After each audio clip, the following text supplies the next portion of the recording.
More than simply being able to identify something as a sign for something else in Ready Player One or any film, what purpose does identifying them even superficially serve?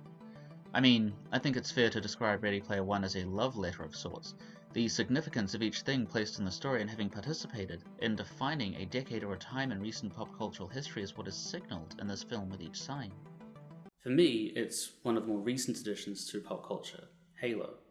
Its importance to me is, in relation to this film, is determined chiefly because it holds many memories of my formative years all the way into adulthood, all the hours I spent playing the games, alone and with friends. Basically, it's key to my very experience as a person.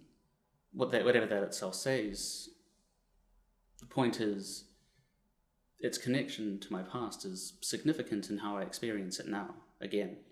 So, when I see everything from H showing up with a weird-sounding assault rifle during the deathmatch for the gauntlet, to the various Halo avatars charging together in the third challenge, as well as Parzival shooting a Spanker rocket launcher from the open door of his DeLorean, it does more than just bring me back.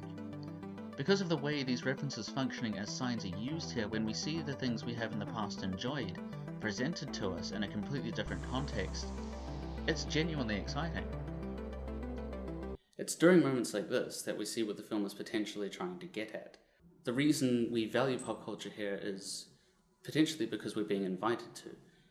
Irrespective of the value each of us individually puts into these things to begin with, we're given a selection according to what various entities who define the space within which we enjoy them have determined is valuable, or that which they think we think is valuable. So who specifically determines this? Well, I guess they would take different forms and names depending on who and what we're talking about here, but let's call this person James Halliday.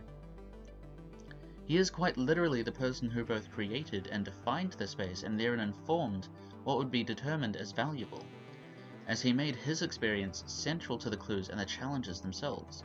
His life and consumption of pop culture were key.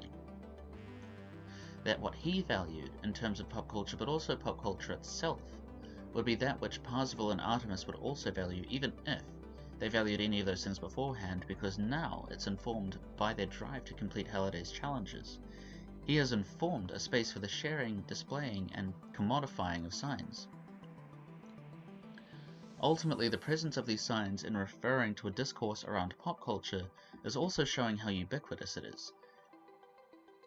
Also, when I speak of discourse, a conversation, in this way, I don't necessarily mean an actual conscious one participated in by aware actors. Rather, it is one that takes place through the sharing and collective social reproducing of pop cultural symbols through the years. Especially when we think of the characters in the story as serving to reinforce and perpetuate that conversation as representations or reflections of similar behavior we exhibit in relation to our own pop cultural interests online and in the real world.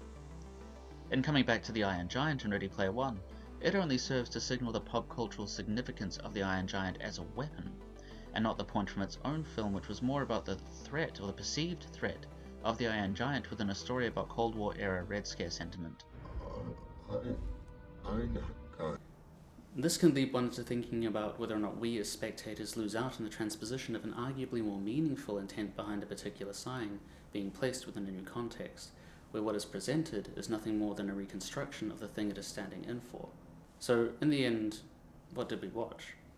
A movie about people questing, trying to solve a difficult puzzle, struggling against the evil corporate bad guys, or were we watching pop cultural pure O2? I will add here that I want to build on what I've covered in this episode with subsequent episodes looking at Ready Player One 2 more times, with the goal of hopefully developing something of an analytical narrative. Where this video has been about trying to understand how we might read a sign and how a sign as taken from one perspective could open us up to reading into how pop culture as signs is used here. So then thinking about how things like desire and fantasy work in relation to the way, again, pop culture is used.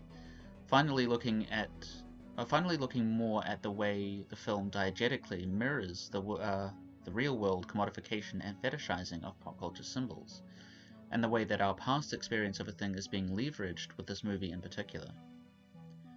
I hope that made sense, and I hope that interests you. And if it does, I look forward to having you back again. With that said, Thanks so much.